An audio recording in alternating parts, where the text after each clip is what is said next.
मुझे एक काम बता दीजिए, जब से विपक्ष में बैठी हैं बहन जी, मुझे एक काम बता दीजिए, आपने सड़कों पर उतरकर कोई आंदोलन किया हो, आपने विपक्ष की भूमिका निभाई हो, आपने सरकार को जगाया और कहा जी ये गलत हुआ है, हम विपक्ष में हैं, हम करेंगे आंदोलन? प्राची जी, इस देश में ऐसा कोई दूसरा उदाहरण मुझे बता दीजिए कि बहन जी ने अपनी राज्यसभा की सीट को, कुर्सी को लात मार दी थी जब दलितों के हक और अधिकारों की बात हुई थी।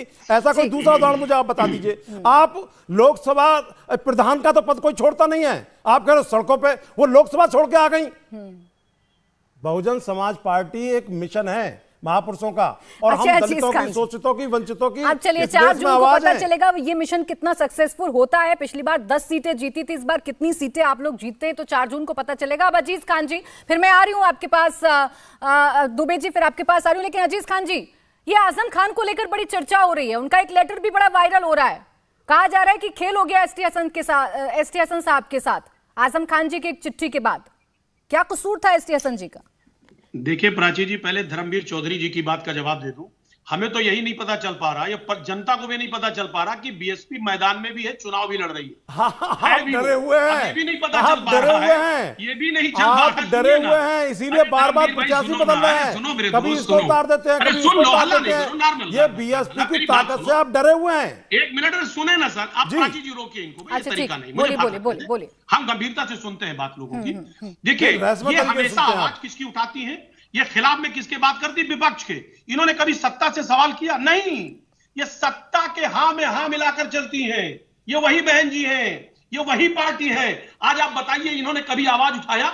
आपने बिल्कुल ठीक कहा। 10 एमएलए तो आपके वोट डाल के आए बीजेपी के फेवर में, 10 एमएलए तो आपके वोट डाल के आए बीजेपी के फेवर में, और आप उंगली जो है जब आप एक उंगली सामने वाले पे उठाते हैं अजीज खान, शून्य है इस बार, शून्य, जीरो, इस बार जीरो। मैं बताऊं, बीजेपी के समर्थन में वोट डाला कि नहीं डाला, आप बता दीजिए मुझे। अच्छा ठीक है, धनंजय सुन लेते हैं।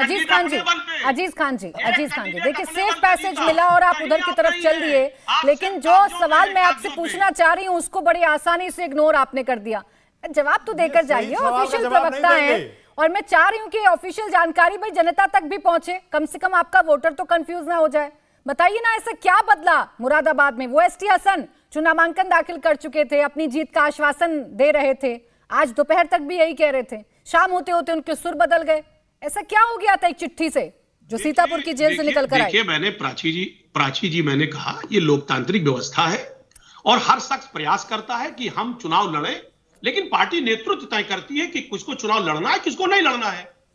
और ये तो सर एसटी हसन चुनाव लड़ेंगे, पार्टी नेतृत्व ने तय किया था या एसटी हसन खुद तय करके नामांकन भराए थे? अगर हमारे नेता ने कोई चीज तय किया है तो बताइए ना। अरे सर सुनिए, अगर यही, अगर ठीक है सर, एक मिनट अजीज खान जी, एक मिनट, कंफ्यूजन की स्थिति नहीं है। अरे कोई कंफ्यूजन की स्थिति नहीं है, आप ही दूर करेंगे, आप यहाँ बैठकर फिर कंफ्यूज कर दे रहे हैं। मैं समझना चाह रही हूँ, फिर कंफ्यूज कर रहे हैं। ये बताइए, एसटी हसन ने जो नामांकन भरा था अपने मन से जाकर भराए थे?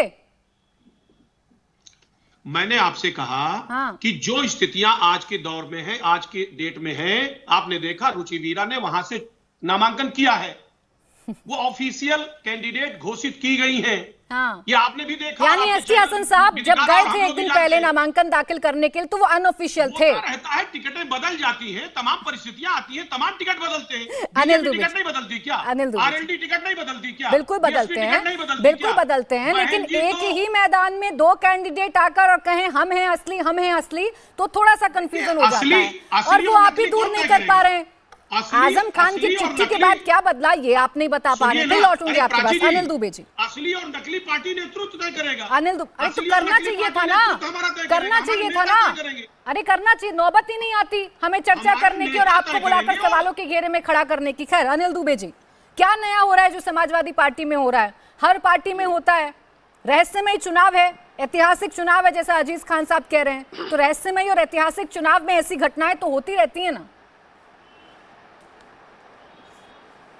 देखिए प्राची जी,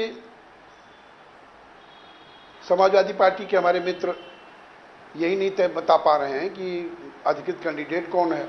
अरे भैया, आपने फार्म में भी जिसको दिया होगा वो अधिकृत कैंडिडेट है, आप अधिकृत प्रवक्ता हैं, आप बता दीजिए कि आपका अधिकृत कैंडिडेट कौन है, अगर और उन्हीं को रहना है, इसका मतलब कहीं ना कहीं संशय है। प्राची जी, आज आप ये देख रहे हैं कि उत्तर प्रदेश में एनडीए की और इंडिया गठबंधन की लड़ाई है।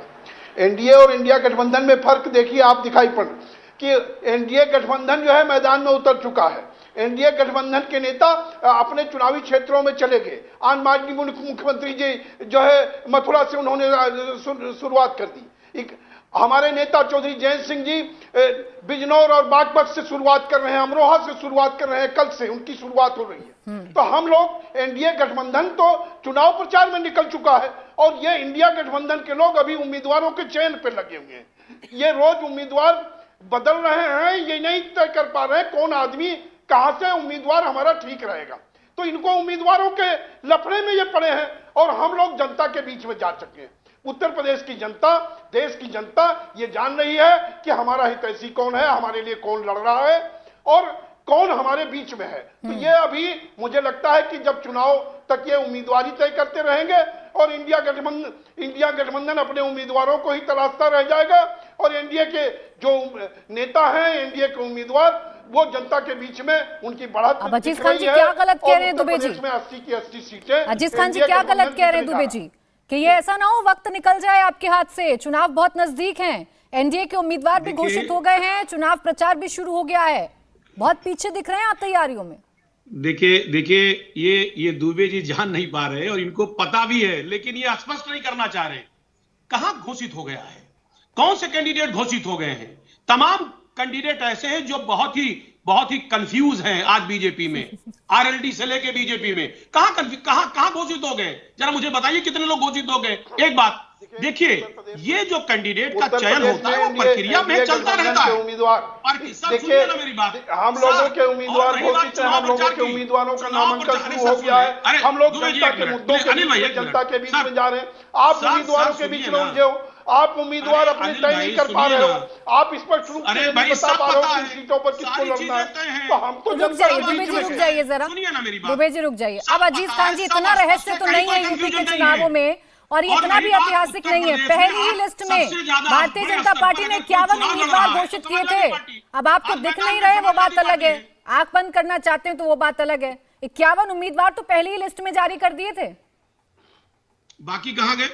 बाकी भी ऐलान हो चुके हैं सर यूपी, और बाकी सब खत्म हो गए, पूरे सारे घोषित हो गए, सारे घोषित हो गए। ठीक, 80 के 80 घोषित हो गए।